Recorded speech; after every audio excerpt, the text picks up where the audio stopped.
Hello good morning all, welcome to Kerala stock market guide. അപ്പോൾ ഇന്ന് വലിയൊരു ദിവസമാണ്, ഒരുപാട് ന്യൂസസ് ഫ്ലോട്ട് ചെയ്യുന്നൊരു ദിവസമാണ്. അപ്പോൾ നമുക്ക് ഇന്നത്തെ പ്രീ മാർക്കറ്റ് സെഷനിൽ ആദ്യം തന്നെ ഗ്ലോബൽ മാർക്കറ്റ് എങ്ങനെയുണ്ടെന്നൊന്ന് അനലൈസ് ചെയ്ത ശേഷം നമുക്ക് ഇന്നത്തെ പ്രധാനപ്പെട്ട ന്യൂസസും നിഫ്റ്റിയുടെ ഒരു ഇൻട്രാഡേ ലെവൽസും എല്ലാം ഒന്ന് പരിശോധിക്കാം.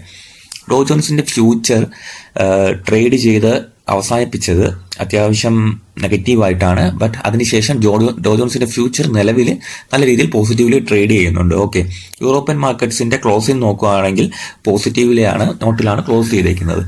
ഏഷ്യൻ മാർക്കറ്റ്സ് നമുക്ക് പരിശോധിക്കാം. നിലവിൽ ഗിഫ്റ്റ് നിഫ്റ്റി ഫ്ലാറ്റ് ആയിട്ടാണ് ട്രേഡ് ചെയ്യുന്നത്. നിലവിൽ 2 points അപ്പ്, അതായത് ഒരു ഫ്ലാറ്റ് ഓപ്പണിംഗ് ആയിരിക്കാം മേ ബി നമുക്ക് സാധ്യത എന്ന് പറയുന്നത്. ഫ്ലാറ്റ് നെഗറ്റീവ് ഓപ്പണിംഗിനുള്ള സ്റ്റാർട്ടുണ്ട്. അപ്പം ഇനിയും ടൈമുണ്ട്, അത് മാറി വരാം. നിലവിൽ ഫ്ലാറ്റ് ഓപ്പണിംഗ് എന്നുള്ളൊരു കൺസെപ്റ്റിൽ മനസ്സ് വച്ചേക്കുക. Okay, and Nikkei 209 points down സൈഡിൽ ട്രേഡ് ചെയ്യുന്നു. Straits Times 3 points upside trade ചെയ്യുന്നു.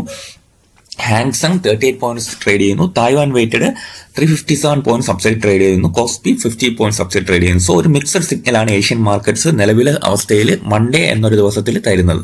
ഓക്കെ, അപ്പോൾ നമുക്ക് എന്തായാലും കുറച്ചും കൂടെ വെയിറ്റ് ചെയ്യേണ്ടിയിരിക്കുന്നു.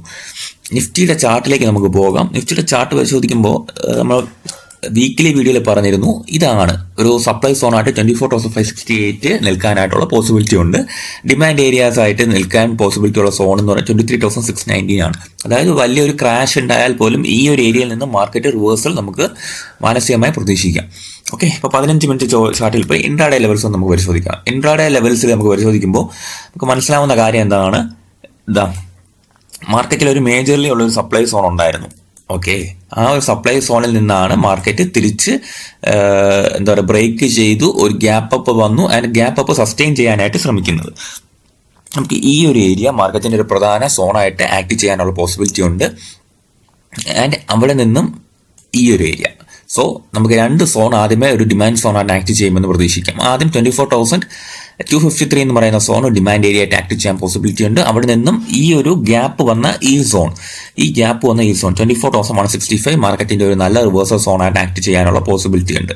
ആൻഡ് അവിടെ നിന്നും ഡൗൺ സൈഡ് വരികയാണ്. മാർക്കറ്റിൽ ഒരു ക്രാഷ് ഉണ്ടാവുകയാണെങ്കിൽ 24,048 ഈ സോണ് മാർക്കറ്റിന് നല്ലൊരു റിവേഴ്സൽ പോയിന്റ് ആയിട്ട് ആക്ട് ചെയ്യാൻ പോസിബിലിറ്റി ഉണ്ട്. 24,048. ഓക്കെ, അപ്പോൾ ആദ്യം തന്നെ നമ്മളിങ്ങനെ ഡിമാൻഡ് സോൺസ് പഠിക്കുന്നതിൻ്റെ കാര്യമെന്ന് പറയുന്നത്, മാർക്കറ്റിൽ അൺഎക്സ്പെക്റ്റഡ്ലി ഒരു മൂവ്മെന്റ് ഉണ്ടായാൽ ഏതൊക്കെ സോൺസിൽ നിന്ന് മാർക്കറ്റ് റിവേഴ്സൽ ആകും എന്ന് നമുക്കൊരു ധാരണ ഉണ്ടായിരിക്കണം. അല്ലാതെ മാർക്കറ്റ് ചുമ്മാ പ്ലെയിൻ ആയിട്ട് ഇരുന്നിട്ട് കാര്യമില്ലല്ലോ, നമുക്കൊരു ധാരണ വേണം. ഇന്ന സോൺസിൽ മാർക്കറ്റിൽ ഡിമാൻഡ് എടുക്കാൻ പോസിബിലിറ്റി ഉണ്ട്. സോ വലിയ പാനിക് ഇല്ലാതെ നമ്മൾ ഇരിക്കുക. ഹോൾഡ് ചെയ്യുന്ന സ്വിംഗ് ട്രേഡിംഗ് പൊസിഷൻസ് എല്ലാം നമ്മൾ ഹോൾഡ് ചെയ്യും. ചെറിയ സ്റ്റോപ്പ് ലോസ് ഒക്കെ അടിക്കുകയാണെങ്കിൽ മേ ബി ചെറിയ ബുക്ക് ചെയ്യും. എന്നാൽ ചില ക്വാണ്ടിറ്റി ഒക്കെ കൺട്രോൾ ആണെങ്കിൽ മേ ബി നമ്മൾ അത് ക്വാണ്ടിറ്റി ഹോൾഡ് ചെയ്യും. ഞാൻ അങ്ങനെയാണ് ചെയ്യുന്നത്. ക്വാണ്ടിറ്റി കൺട്രോൾഡ് ആയിട്ടായിരിക്കും എപ്പോഴും ട്രേഡ് എടുക്കുക. അതാകുമ്പം വലിയ വലിയ ക്രാഷുകളൊക്കെ വരുമ്പോഴത്തേക്ക് മാനസികമായിട്ട് പ്രിപ്പയർഡ് ആയിട്ടിരിക്കും. ഓക്കെ, സോ നമ്മൾ ഡിമാൻഡ് സോൺസ് ചർച്ച ചെയ്ത് കഴിഞ്ഞു. അടുത്തതെന്ന് പറയുന്നത് സെല്ലിംഗ് ഏരിയാസ് ആണ്. അപ്പോൾ മാർക്കറ്റിൽ ഈ ഒരു സോൺസിൽ മാർക്കറ്റിൽ സെല്ലിംഗ് പ്രഷർ ഉണ്ടാവാൻ പോസിബിലിറ്റി ഉണ്ട് അല്ലേ. 24,365, അതായത് 2 തവണ മാർക്കറ്റ് ആ ഒരു ഏരിയ ബ്രേക്ക് ചെയ്യാൻ നോക്കിയിട്ട് നടന്നിട്ടില്ല. ഈ ഒരു ഏരിയ ബ്രേക്ക് ചെയ്യാൻ നോക്കിയിട്ട് നടന്നിട്ടില്ല അല്ലേ. ഇവിടെ നിന്ന് കറക്റ്റ്ലി ഒരു സെല്ലിംഗ് പ്രഷർ മാർക്കറ്റിലുണ്ടായി 24,365 റേഞ്ച്. സോ ഈ ഒരു ഇത്രയും സോണിൽ മാർക്കറ്റിൽ ഒരു സെല്ലിംഗ് പ്രഷർ ഉണ്ടാവാൻ പോസിബിലിറ്റി ഉണ്ട്. സോ ഈ ഒരു ഏരിയ കടന്നു കിട്ടിയാൽ ഒരു ഫ്രഷ് മൂവ്മെന്റിനുള്ള പോസിബിലിറ്റി നമുക്ക് കാണാം. 24,380 എന്ന് പറയുന്ന ഏരിയ കടന്നു കിട്ടിയാൽ ഒരു ഫ്രഷ് മൂവ്മെന്റിനുള്ള പോസിബിലിറ്റി ഉണ്ട്. ആൻഡ് അവിടെ നിന്ന് ഈ സോൺസിലേക്ക് മൂവ്മെന്റ് ഉണ്ടാവാം. ഓക്കെ, 24,380 ബ്രേക്ക് ചെയ്താൽ അടുത്തൊരു 100 പോയിന്റ്സിന്റെ മൂവ്മെന്റ് ആയിരിക്കും എൻ്റെ ഒരു കാൽക്കുലേഷൻ ഉണ്ടാവുക. സോ അവിടെ നിന്നും ഈ ഒരു ഏരിയ ബ്രേക്ക് ചെയ്ത് മൂവ് ചെയ്യാനുള്ള പോസിബിലിറ്റി ഉണ്ട്. സോ ഇൻട്രാഡേ ലെവൽസ് നിങ്ങൾക്ക് വ്യക്തമായെന്ന് തോന്നുന്നു.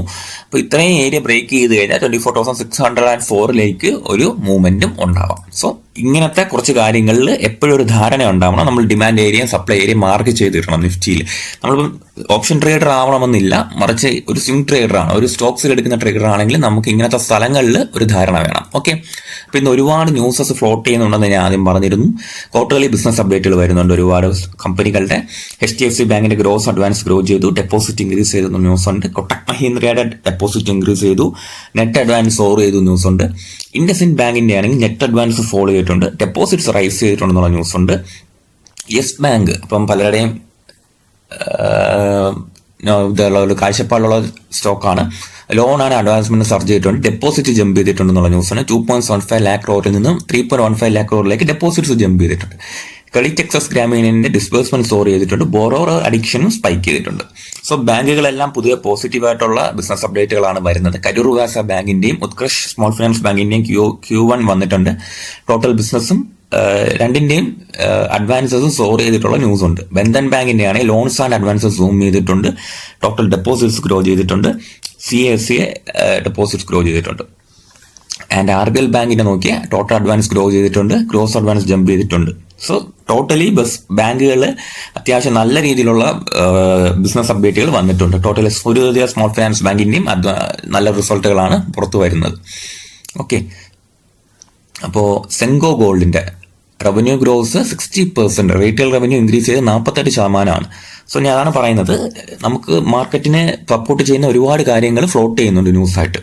അപ്പോൾ സെൻഗോ ഗോൾഡിന് തന്നെ ഡയമണ്ട് ജ്വല്ലറി സെയിൽസ് 40% റൈസ് ചെയ്തിട്ടുണ്ട്, ഡയമണ്ട് വോളിയം ഗ്രോസ് 15%. ഓക്കെ, അപ്പോൾ ഇത്രയും നല്ല ന്യൂസുകൾ ഫ്ലോട്ട് ചെയ്യുന്നത് കൊണ്ട് തന്നെ നമുക്ക് അത്യാവശ്യം പോസിറ്റീവായിട്ടൊക്കെ ഇന്നത്തെ മാർക്കറ്റ് റിയാക്ട് ചെയ്യുമെന്ന് നമുക്ക് പ്രതീക്ഷിക്കാം.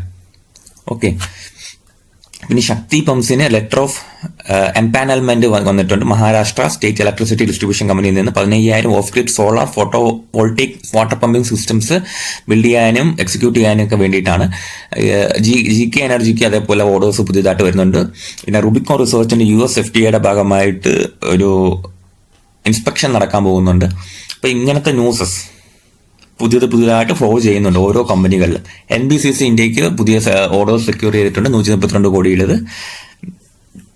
അപ്പം ഇതുപോലത്തെ ന്യൂസസ് നമ്മൾ ശ്രദ്ധിക്കേണ്ടതുണ്ട്. അപ്പം അതിനായിട്ട് നിങ്ങൾ നമ്മുടെ ടെലിഗ്രാം ചാനൽ ജോയിൻ ചെയ്യുക. എനിക്ക് കിട്ടുന്ന ഇമ്പോർട്ടൻറ്റ് ന്യൂസസ് എല്ലാം ഞാൻ ഇതിൽ ഷെയർ ചെയ്യാറുണ്ട്. ഞാൻ എടുക്കുന്ന പേഴ്സണൽ സ്റ്റോക്സും ഇതിൽ ഷെയർ ചെയ്യാനായിട്ട് ഞാൻ ശ്രമിക്കാറുണ്ട്. അപ്പം അത്യാവശ്യം നിങ്ങൾക്ക് മാർക്കറ്റിൽ നടക്കുന്ന ഇവന്റ്സുകൾ അപ്ഡേറ്റഡ് ആയിട്ടിരിക്കാനായിട്ട് നമ്മുടെ ചാനലിലൊന്ന് ജോയിൻ ചെയ്യുക. ഓക്കെ, അപ്പോൾ നമുക്ക് ഇന്നത്തെ ഇത് അവസാനിപ്പിക്കാം. എന്തായാലും കൂടുതൽ സ്റ്റോക്സ് ഒക്കെ നമുക്ക് വരുന്ന ദിവസങ്ങളിൽ ഡിസ്കസ് ചെയ്യാവുന്നതാണ്. Okay, so thank you.